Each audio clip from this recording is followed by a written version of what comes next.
a été immolé. Tu as la vie de Dieu. Tout cela pour me donner la vie. Christ m'a tant aimé, il m'a sauvé. Christ m'a tant aimé, il m'a. Il a été cloué à la croix pour toi. Christ m'a tant aimé, On l'a crucifié pour que tu aies la vie. il m'a sauvé. Christ m'a tant aimé, il m'a sauvé. On l'a cloué sur la croix. Tout cela pour te donner la vie. Tu as la vie de Dieu. Ça a coûté la crucifixion de Jésus-Christ. Tout cela pour me donner la vie. Vraiment, Christ m'a tant aimé, il m'a sauvé.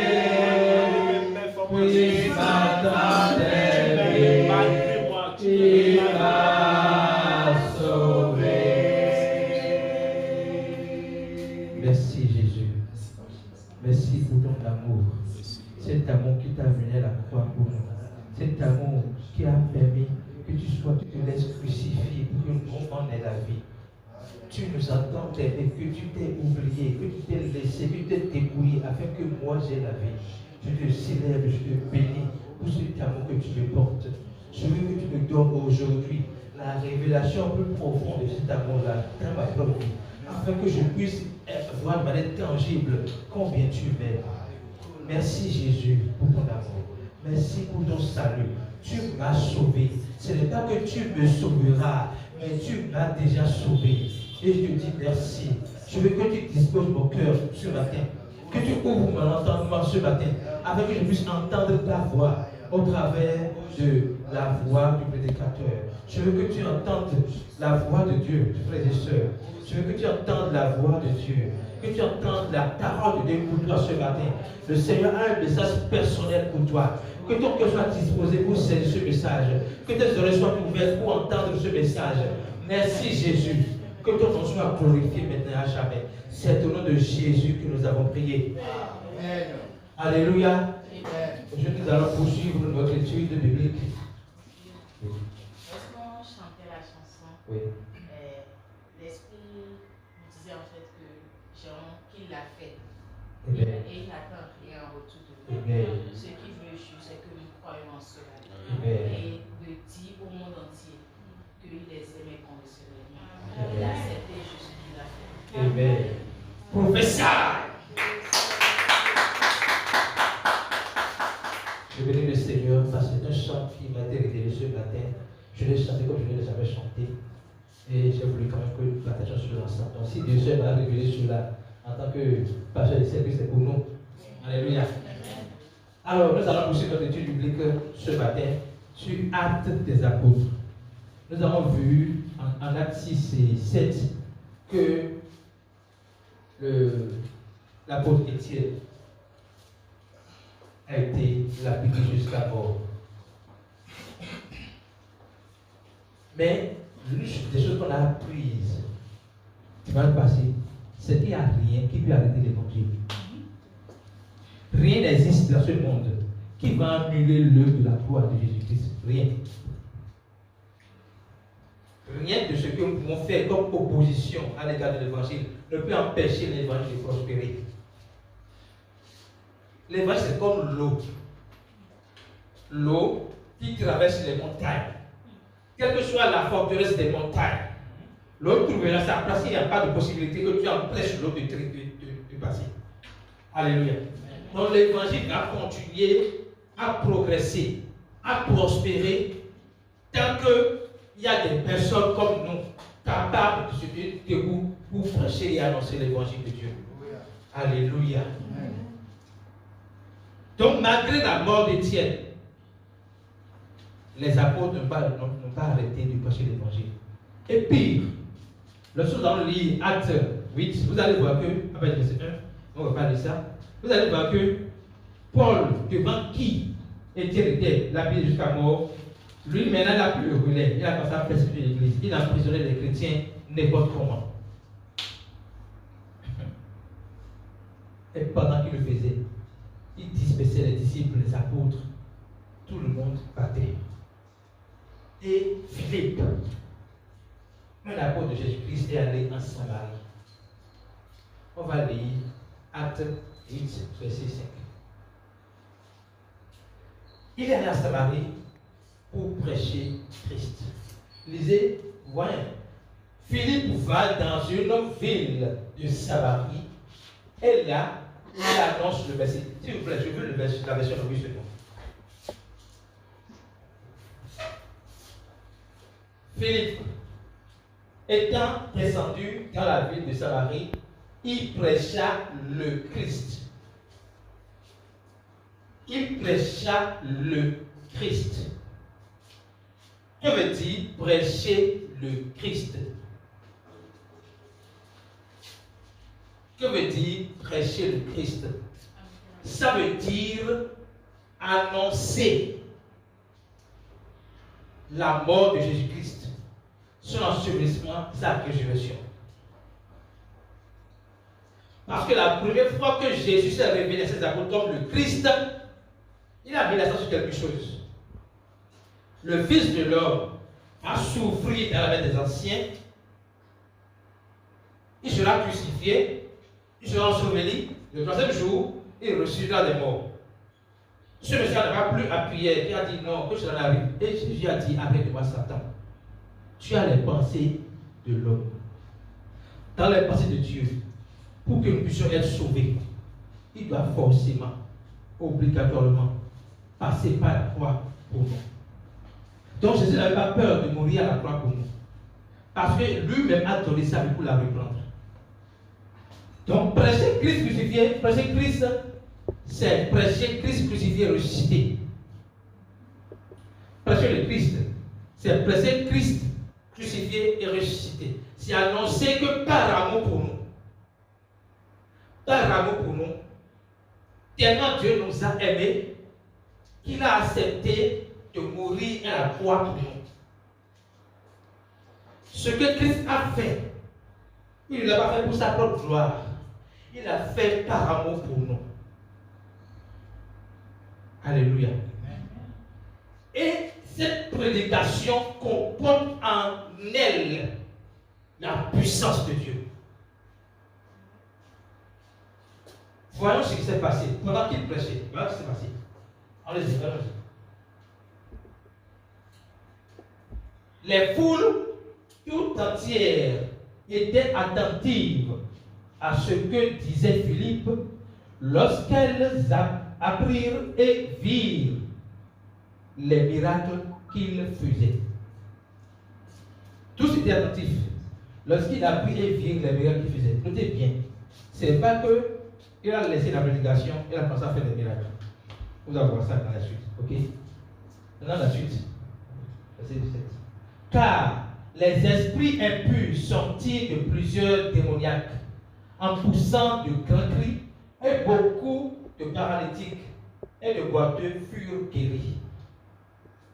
J'insiste sur quelque chose. Ce n'est pas que il a commencé à toucher les gens un par un.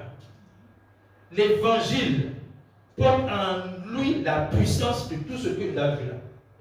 De guérir les gens sans les toucher. Parce que celui qui touche les gens, c'est Jésus-Christ.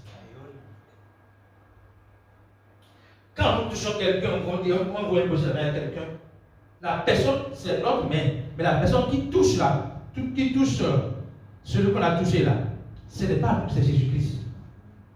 Je me souviens, à une formation des pasteurs, on a reçu l'inspiration qu'il faut aider les pasteurs à parler en langue, à commencer à parler en langue. Et on a fait un petit enseignement sur parler en langue. Donc j'étais devant là-bas, j'aidais quelqu'un à parler en langue. quand le pasteur Sylvain m'a dit d'aller derrière pour aller toucher quelqu'un. Donc, sur son ordre, je suis allé toucher la personne. J'ai commencé à parler, la personne a commencé à parler. Ce que je ne savais pas, c'est l'effet de ma main sur la personne, c'est ce que je ne savais pas. Il est rentré, il a dit, qu'est-ce qui s'est passé? Il a demandé au pasteur Sylvain, qu'est-ce qui s'est passé? Quand je l'ai touché là, jusqu'à présent, jusqu'au moment où il parlait, qu'il ne pouvait pas tenir seul debout. Il voyait la puissance de Dieu en lui. Et il a parlé en langue puissamment. Pas comme un bébé, il a parlé en langue puissamment. Pour dire que quand nous touchons les gens, ce n'est pas notre main. Ce n'est pas moi s'approprier, moi j'ai la puissance de guérir. Non, non, non. Celui qui touche, c'est Jésus-Christ. Donc, et Jésus-Christ qui touche se trouve dans la prédication de l'évangile. Alléluia. Pour que nous voyons ça plus clairement. Lisons 1 Corinthiens. On va revenir ici, on va continuer. 1 Corinthiens 1, verset 18. 1 Corinthiens 1, verset 18. L'évangile est la puissance de Dieu. On a lu ça dans Romains 1, verset 16. L'évangile est la puissance de Dieu. Et ce n'est pas un discours que Paul prêche. Paul dit, c'est une réalité. Voilà ce qui est dit ici. La parole dit, la prédication de la croix. Donc l'autre nom, l'autre synonyme de prêcher Christ, c'est prêcher la croix. Ok? La prédication de la croix, c'est une folie pour ceux qui périssent. Mais pour nous qui sommes sauvés, elle est une puissance de Dieu. La prédication de la croix égale puissance de Dieu. Pour nous qui avons cru. Donc, qu'est-ce qui se passe? Quand nous prêchons l'évangile, celui qui croit en l'évangile reçoit en lui la manifestation de la puissance de Dieu. Est-ce que vous comprenez? Pendant que l'évangile est prêché, pendant que l'acte de Dieu est prêché, celui qui reçoit ce message ne reçoit pas seulement l'évangile, il reçoit la puissance de Dieu. Et cette puissance n'est pas inactive. Cette puissance en toi opère des miracles, des prodiges, des guérisons. Alléluia. Mais il dit, c'est l'application de la croix. Donc cette application qui est la puissance de Dieu là, c'est une folie pour ceux qui périssent. Pourquoi? Pourquoi c'est une folie pour ceux qui périssent? On va voir ça tout de suite. Ceux qui périssent sont accrochés au raisonnement logique du second. 1 plus 1 égale à 2. Or, en Christ, 1 plus 1 plus 1 égale à 1. Est-ce que vous comprenez ce que je dis? Dans la logique humaine, 1 plus 1 égale à 2. Mais en Christ, 1 plus 1 égale à 1. Comment tu peux comprendre ça si tu ne veux pas sortir du raisonnement humain? Alléluia. Donc on va voir la suite et vous allez voir que c'est la sagesse humaine qui empêche les gens de voir la sagesse de Dieu. Voyons ça. Suivant. C'est suivant. Aussi est-il écrit, je détruirai la sagesse des sages et j'anéantirai l'intelligence des intelligents. Pourquoi il le dit? La sagesse et l'intelligence des sages là, c'est logique, c'est sur base d'une logique qu'on peut toucher du doigt, humainement parlant. Mais cette sagesse n'est pas la vraie sagesse. Parce que la sagesse de Dieu est considérée comme une folie pour ceux qui sont intelligents. C'est pour ça qu'il va déconstruire leur sagesse avant de leur permettre de recevoir la plénitude de la sagesse de Dieu. Continuons le verset. Alléluia. Où est le sage? Où est le scribe? Où est le disputeur de ce siècle? Celui qui fait le débat. Ok? Dieu n'a-t-il pas convaincu de folie la sagesse de l'homme, du monde? Donc pour Dieu, les sages de ce monde, ou la sagesse de ce monde est une folie.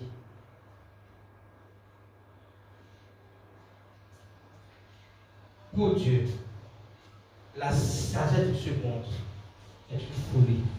Parce que ça empêche de voir la grandeur de l'amour de Dieu pour nous. Si la sagesse permet de comprendre l'amour de Dieu, la grâce de Dieu, la miséricorde de Dieu, elle ne serait pas appelée par Dieu folie. Donc les sages sont en réalité ceux qui arrivent à apprécier l'amour de Dieu. Alléluia. Ça c'est sûr.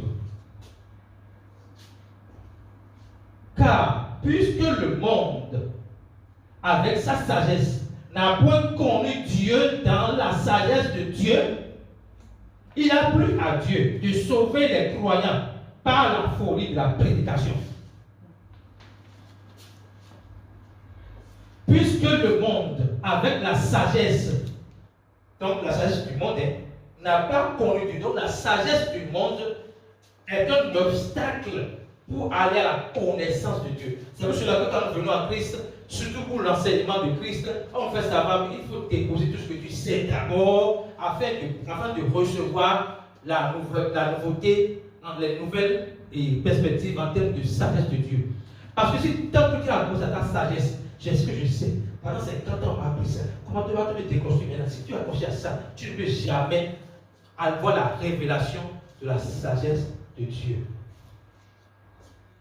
Donc, la sagesse du monde n'a pas connu Dieu dans la sagesse de Dieu. Donc, il y a deux types de sagesse, celle du monde et celle de Dieu. Quand vous êtes accroché à la sagesse du monde, vous n'allez pas voir la sagesse de Dieu. Alléluia. Maintenant, Dieu dit, puisque cela est un obstacle pour vous, qu'est-ce que j'ai fait? Il m'a plu maintenant de sauver les croyants par la folie de la prédication. En quoi la prédication est une folie? Lorsque Jésus-Christ est ressuscité des morts, il est venu une fois chez les apôtres et ils l'ont vu, à l'exception de Thomas qui n'était pas là. Et Thomas dit, non, moi je ne veux pas croire tant que je ne vois pas. Ok? Est-ce que vous suivez? Si je ne vois pas, que je ne le touche, je ne vais pas croire. Donc Thomas, apôtre de Jésus, malgré les enseignements de Jésus-Christ, veut toucher du doigt la réalité que Jésus-Christ a ressuscité. Il veut voir pour croire. Mais qu'est-ce que Jésus-Christ a dit? Qui se souvient de ce qu'il lui a dit? Quand il est venu vers puis apôtre Thomas, il lui a montré ses doigts. Non, il faut dire ça, on te voit. Ceux qui n'ont pas vu et ont cru. Il dit, quand Thomas a vu ça, Thomas s'est agenouillé. Mon Seigneur et mon Dieu. Jésus a dit, non, c'est pas maintenant que tu as dit que je suis Seigneur et ton Dieu. Non. Heureux ceux qui vont croire sans voir. En fait, nous sommes heureux. Nous sommes heureux parce qu'on n'a pas vu, et on a cru. Et c'est en cela que la méthode de la foi, la prédication de la foi est la folie. Tu n'as pas vu et tu as cru. Pourquoi tu n'as pas vu et tu as cru? Parce que tu n'es pas connecté à la sagesse du monde, mais tu es connecté à la sagesse de Dieu. Tu as laissé ton ego être brisé. Tu as laissé ton raisonnement être remise en question pour pouvoir accepter que oui, Jésus-Christ m'a sauvé. Il est mort pour mes péchés. Il m'a aimé jusqu'à la croix. Ce n'est pas logique. C'est seulement par la foi que tu peux saisir cette révélation. Alléluia. Continuez le verset s'il vous plaît. On y va au verset 24. Les Juifs demandent des miracles. Écoutez bien. Donc, le but de Jésus-Christ, c'est pas de montrer qu'il fait des miracles. C'est de montrer que l'évangile est la puissance de Dieu. Et dans cette puissance, il y a les miracles. Ok? Les Juifs demandent des miracles. Et les Grecs demandent la sagesse. Qu'est-ce que Jésus a fait? Donc, les Juifs demandent des miracles pour croire. Les Grecs demandent la sagesse. Jésus a fait quoi? Verset suivant. Nous prêchons Christ crucifié. Scandale pour les Juifs et folie pour les païens. En quoi la prédication de Christ est scandale pour les Juifs, selon vous? La prédication de la croix expose, met à nu les limites de la loi, les limites des œuvres de la loi, met à nu les œuvres des ténèbres, met à nu le mensonge qui se trouve dans la loi. La loi est parfaite, mais elle ne peut pas te sauver. On est d'accord? La loi n'a pas un problème, sauf que tu ne peux pas être sauvé par la loi. Tu seras sauvé par la foi.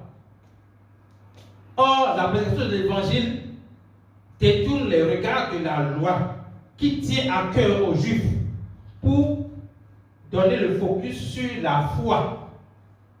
Or, dans le raisonnement des Juifs, dans leur mentalité, dans leur sagesse humaine, ils ne voient pas la possibilité que juste en croyant en Jésus-Christ, tu es sauvé. C'est un scandale. Ça détruit leur business, ça détruit leur influence sur les gens, ça détruit leur contrôle sur les gens, ça dépouille la loi de toute sa puissance pour donner à Christ, à l'évangile, toute la puissance. C'est en cela que c'est un scandale pour les Juifs.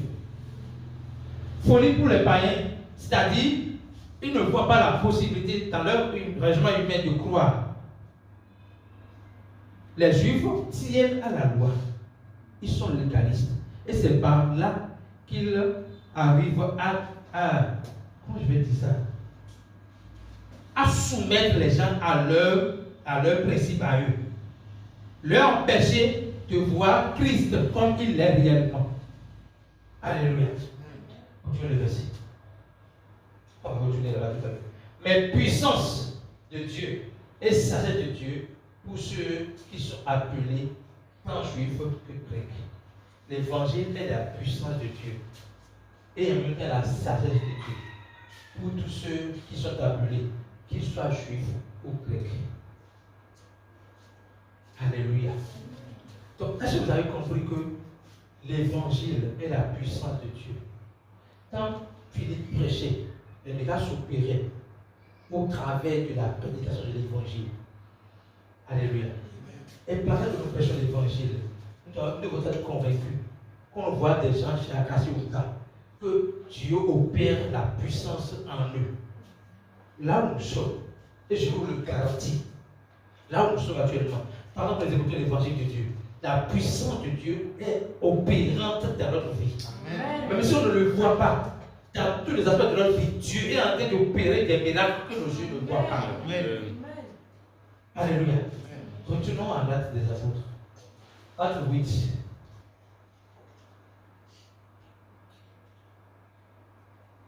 Verset 5. Voilà. Je pense qu'on regarde verset 7 et verset 9.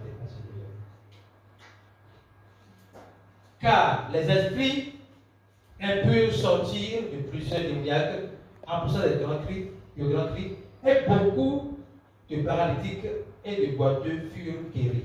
Ok, continuons le verset. Il y eut une grande joie dans cette ville. Je vais vous montrer quelque chose. Je vais vous montrer quelque chose tout à l'heure, vous allez voir. Il y a eu une grande joie dans cette ville. Qui a amené la joie? La prédication de l'évangile. Parce que les gens, la joie vient de quoi? Tu as gardé un fardeau sur la tête pendant des années. Si tu ne fais pas ci, tu ne vas pas t'aimer. Si tu ne fais pas ci, si tu ne fais pas ci, tu ne fais pas. Et un beau matin, on te dit, tu n'as rien à faire. Tu n'as qu'à croire en Jésus-Christ. Et tu es sauvé, tu es libéré, tu es déchargé. Ça donne la joie. Ok, verset suivant. Il y avait auparavant, ça je vais vous montrer, donc il faut suivre ici correctement. Il y avait auparavant dans la ville un homme nommé Simon qui se donna pour un personnage important, exerçant la magie sur les arts et provoquait l'étonnement du peuple de la Samarie. Donc, Philippe, notez bien, était allé en Samarie. En réalité, la raison pour laquelle il est venu en Samarie, c'était pour déconstruire tout ce que ceux de Jésus faisaient. Parce qu'en Samarie, Ce n'était pas Christ qui était élevé. C'était ce frère Simon-là qui était élevé. C'est lui qui fait la magie et il étonnait les gens par ce qu'il faisait. Ok? Donc on dit, il exerçait la magie, provoquait l'étonnement du peuple de la Samarie. Donc tout Samarie l'adulait, le respectait pour ce qu'il faisait. Continuons le verset, on va voir tout à l'heure. L'évangile est la puissance de Dieu. Tous, depuis le plus petit jusqu'au plus grand, tous l'écoutaient attentivement. Et il disait, celui-ci est la puissance de Dieu. La personne fait la magie. Est-ce que vous comprenez ce que je dis? La personne fait la magie. Mais le peuple voit en la personne. Ils ne voient pas. Ils disent que la personne là est la puissance de Dieu. Autrement, on dit que l'évangile sur la puissance de Dieu, c'est une personne qui n'est même pas née de nouveau, qui est considérée par le peuple comme la puissance de Dieu. Et celle qui s'appelle la grande. Donc, il n'est pas que puissance de Dieu, il est la grande puissance de Dieu. Grande. Imaginez l'ignorance des hommes. Aujourd'hui, quand quelqu'un commence à opérer des miracles, c'est comme si on veut confirmer le fait qu'il est de Dieu là, par les miracles qu'il fait. Ce qui montre que l'homme de Dieu est puissant, ce n'est pas lié au miracle qu'il opère. C'est lié à la prédication de l'évangile qui est la puissance de Dieu. Est-ce que vous comprenez? La puissance de l'homme de Dieu n'est pas liée à sa capacité d'avoir du monde dans son église. Ce n'est pas lié à sa capacité de faire 2 heures à ne faire que tomber les gens dans son église. C'est prendre le temps de prêcher l'évangile qui est la puissance de Dieu. Cette puissance dans la vie des gens va opérer des miracles dans la vie des gens, des miracles visibles ou non visibles. Parce que le plus grand miracle n'est pas visible. Lorsque tu crois en Jésus-Christ, tu es ressuscité des morts. Tu passes de la mort à la vie. Ce transfert n'est pas visible. C'est réel, mais pas visible. Lorsque tu crois en Jésus-Christ, tu es délivré de la puissance des ténèbres pour être établi dans le royaume de la vie de son amour. Cette transfert n'est pas visible, mais c'est spirituel et vrai. Alléluia. Donc, les gens trompent le peuple de Dieu. Et ça me fait mal. Parce que Jésus-Christ a été clair. Les gens viendront sous mon nom. J'ai écrit un livre sur ça. Et c'est bien ça. Les gens viendront sous mon nom. Pour dire quoi? Pour faire des miracles. Sous mon nom est différent de en mon nom. Après, on va vous allez dire. Donc, il dit, si les gens font comme ça, n'y allez pas, ne croyez pas. Vous avez déjà la puissance de Dieu en vous. Vous n'allez pas courir derrière quelqu'un qui fait du spectacle. Parce que vous avez la personne qui est la puissance de Dieu en vous. Alléluia.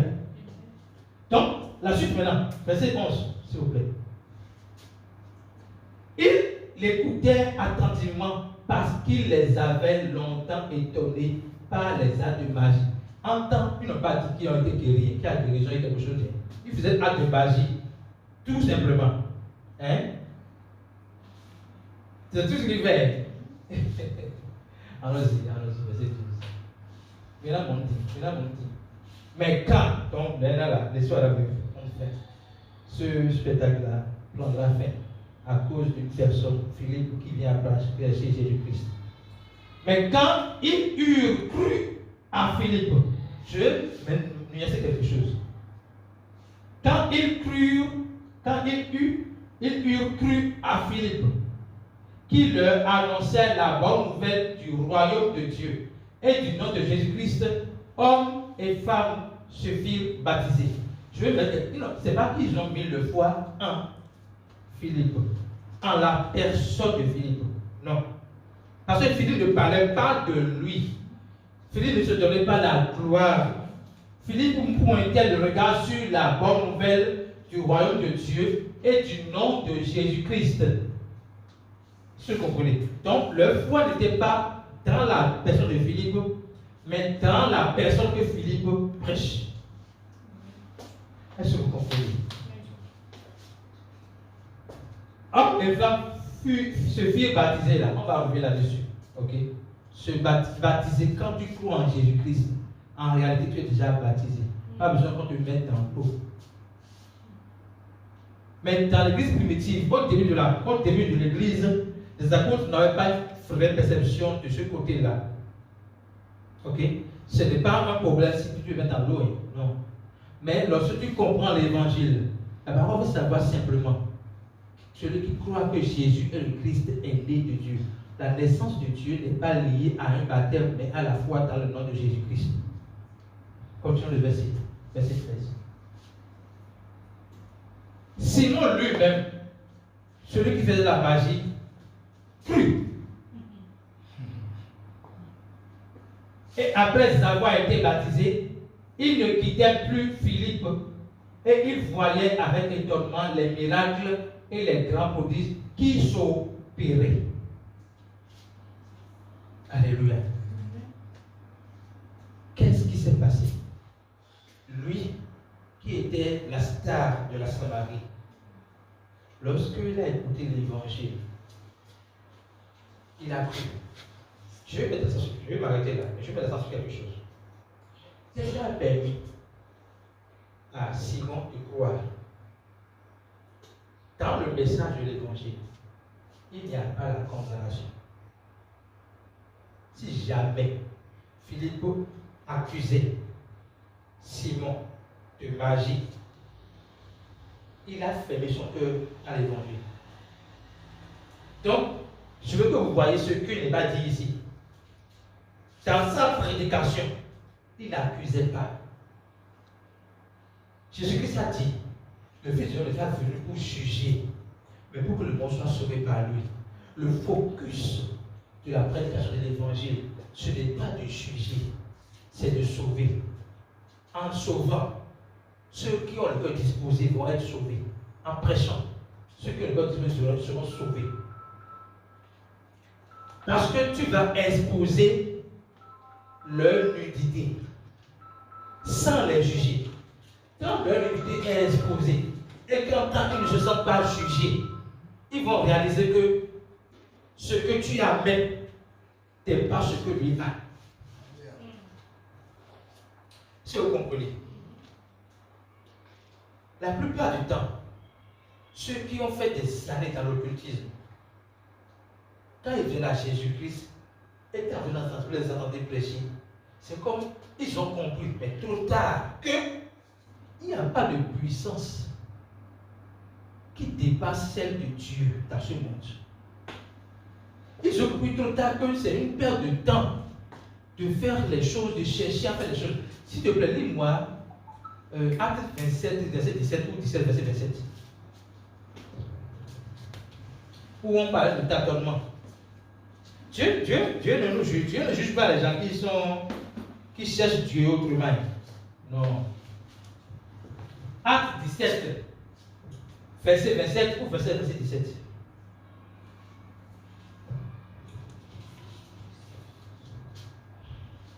Voilà, c'est bon. Il a voulu qu'ils cherchassent le Seigneur et qu'ils s'efforçassent de le trouver en tâtonnant. Celui qui tâtonne, c'est celui qui ne voit pas. Donc, pour ne pas tomber, il est en train de tâtonner. Il ne voit pas. Il cherche la vérité. Il cherche la lumière. Ok? Il tâtonne. Ok? Il dit, rien, bien qu'il ne soit pas loin de chacun de nous. Donc, ceux qui tâtonnent, qui cherchent d'autres voies que Christ, Dieu dit que je ne suis pas loin d'eux. Pendant qu'ils tâtonnaient, je ne suis pas loin d'eux. Continuez de se faire quelque chose. Car en lui, nous avons la vie, le mouvement et l'être. C'est ce qu'ont dit quelques-uns de vos poètes. De lui, nous sommes la race. Verset suivant. Ainsi donc, étant la race de Dieu, nous ne devons pas croire que la divinité soit semblable à de l'or, de l'argent ou de la pierre sculptée par l'art et l'industrie de l'homme. Donc, les gens cherchent Dieu dans tout ça. Mais il dit non, je suis à côté d'eux. Je suis à côté d'eux. Et lorsque tu finis de parcourir ce monde-là, tout ce monde-là, Dieu est à côté de toi, il était à côté de toi, il te parle, il t'envoie des gens, tu dis non, ouais, c'est notre culture, c'est notre tradition, c'est ceci, ok. Pendant que tu dis ça, il n'est pas fâché, parce qu'il est amour. Et que tu t'envoies des gens jusqu'au jour, tes yeux s'ouvrent sur sa grâce, sur son amour. Et quand tes yeux s'ouvrent sur sa grâce, sur son amour, tu réalises qu'il n'y a aucune puissance qui dépasse l'amour de Dieu. Aucune. Et c'est à ce moment-là que tu commences par apprécier l'amour de Dieu. Alléluia. Amen. Je voudrais que vous reteniez quelque chose ce matin. L'évangile est la puissance de Dieu. Chaque fois, quand nous prêchons l'évangile, même si devant nous les gens ne tombent pas, Dieu produit des miracles. Et je suis un témoignage vivant de ce que je dis. Je suis un témoignage vivant. Quand je suis retrouvé, j'ai retrouvé ce message, je me suis jamais tombé. Mais qu'est-ce qui se passe? De mieux en mieux, Dieu me relève. De mieux en mieux, les sphères de ma vie qui étaient dans l'obscurité retrouvent la lumière. De mieux en mieux, je marche de gloire en gloire. Et c'est ça l'évangile. Ce n'est pas faire tomber les gens. Dieu n'est pas venu pour nous faire tomber, il est venu pour nous lever, pour nous relever de notre chute. Alléluia. Retenez, l'évangile est la puissance de Dieu. Quand tu entends l'évangile avec un cœur disposé, sans raisonnement humain, tu reçois la puissance de Dieu active en toi. Cette puissance de Dieu opère dans les sphères de ta vie que tes yeux ne voient pas. Mais c'est clair et évident que tu vas te rendre compte que depuis que je vais commencer par me nourrir à la source de la grâce, ma vie se porte de mieux en mieux. C'est évident. Alléluia. Jésus-Christ a dit, donc ça c'est l'évangile que nous entendons. Mais il y a également l'évangile que nous donnons nous-mêmes. Il a dit, tous ceux qui, le visage découvert, contemplent comme dans un miroir Christ, sont transformés dans la même image de gloire en gloire. Il nous dit bien, il n'a pas dit du jour au lendemain. Il a dit de gloire en gloire. Ça veut dire de pas à pas. Ça veut dire progressivement. Ce que tu n'arrives pas à réaliser aujourd'hui, plus tu contemples son amour, plus tu contemples sa grâce, plus tu contemples sa puissance, tu vas commencer par voir que l'Esprit Saint en toi va te transformer de gloire en gloire. Donc, il y a deux messages ce matin. Aimons écouter l'évangile. C'est la puissance de Dieu. Donc, aimons également contempler Christ dans sa parole. Parce que ça nous permet de nous laisser métamorphoser par le Saint-Esprit. Alléluia. Je vais construire sur le pied pour qu'on soit sur le Seigneur.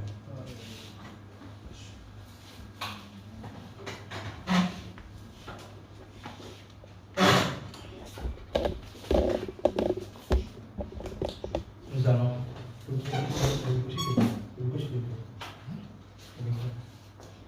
nous allons reprendre ce chant.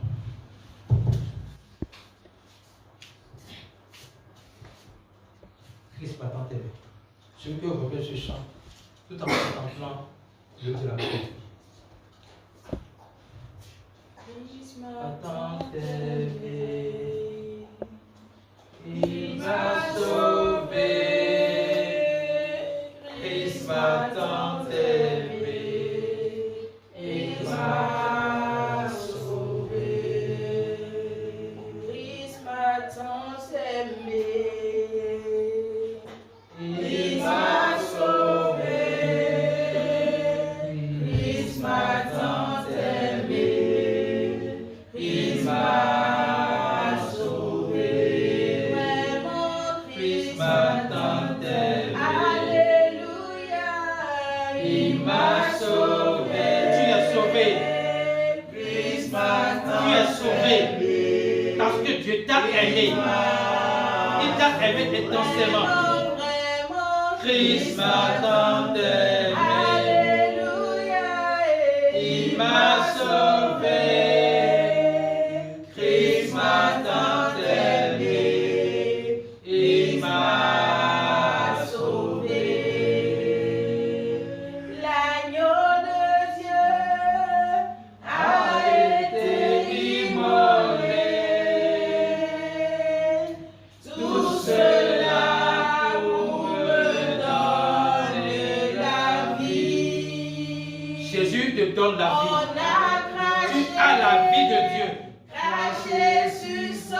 n'importe quelle vie. La vie même de Dieu. La vie éternelle. La vie qui ne périt pas. C'est cette vie que tu as. Christ m'a tant aimé. Il m'a sauvé. Christ m'a tant aimé. Il m'a sauvé. Christ m'a tant aimé. Il m'a sauvé. Christ m'a tant aimé. Il m'a sauvé. Comment pas dire merci à Dieu pour son amour? Pourtant cet amour, dis merci. Merci Seigneur Jésus pour ton amour pour moi. Merci pour la révélation que tu me donnes de ton amour. Merci pour la révélation que tu me donnes de ton amour pour moi. Merci parce que je sais que tu m'aimes. Tu es le premier à m'aimer. Et tu m'as aimé jusqu'à la croix. Merci Jésus-Christ. Tu m'as aimé jusqu'à mourir pour moi. Merci Jésus-Christ. Merci Jésus pour cet amour inconditionnel. Je ne mérite pas ton amour, mais tu me l'as donné gratuitement. Merci Jésus. Je te célèbre, je te bénis, je te célèbre, je te bénis parce que tu m'as démontré ton amour. Alors que j'étais encore pécheur, tu as choisi de mourir pour moi. Merci Jésus. Merci Jésus. Merci Jésus. Merci Jésus. Transférer cela dans la vie de quelqu'un qui ne pas que cela soit Au nom de Jésus, nous allons prier. Amen. Je vais demander, tu vas demander à Dieu la force de pouvoir prêcher l'évangile de Dieu qui est la puissance de Dieu. Pendant que les gens prêchent la parole, les gens prêchent la loi, nous avons le devoir de prêcher haut et fort l'évangile, la puissance de Dieu. Demande cette grâce à Dieu. Seigneur, donne-moi la force. Même les apôtres ont prié pour ça. Il dit, vois le monde, vois leurs menaces. Et donne-nous d'annoncer ton message, ton évangile, avec assurance et puissance. Je veux que tu pries pour ça. Prie que le Seigneur te donne la capacité d'annoncer ton évangile du Christ dans ta maison, dans ton entourage, dans ta famille, dans ton boulot, avec puissance et autorité, afin que les gens puissent croire en Jésus-Christ, puissent accepter Jésus-Christ. Non seulement ils acceptent Jésus-Christ, mais ils sont établis dans la vérité de l'évangile. Merci Jésus pour la capacité que tu me donnes de prêcher ton message avec puissance, puissance, puissance. Dans le transfert de merci Jésus. Oh, merci Jésus. Au nom de Jésus, nous avons prié. Tu as prié, tu as dit merci parce que Dieu t'a révélé aujourd'hui que l'évangile est la puissance de Dieu. Il t'a révélé aujourd'hui que Jésus-Christ est la puissance de Dieu. Et c'est Jésus-Christ est en toi. Donc, je veux que tu prennes conscience que tu portes en toi la puissance de Dieu. Tu n'es pas quelqu'un qui court derrière les miracles. Parce que tu es porteur et porteuse de miracles. Je veux que tu pries sincèrement. Que tu dis merci Seigneur Jésus. On va révéler que tu es la puissance de Dieu. Et que toi en moi, tu fais de moi la puissance de Dieu. Jésus fait de toi la puissance de Dieu. Tu es la puissance de Dieu. Comme ça, prie. Je suis la puissance de Dieu. En Christ, je suis la puissance de Dieu. Je vais régner la puissance de Dieu dans ma vie. Dans mon foyer. Dans la vie de mes enfants. Dans mes entreprises.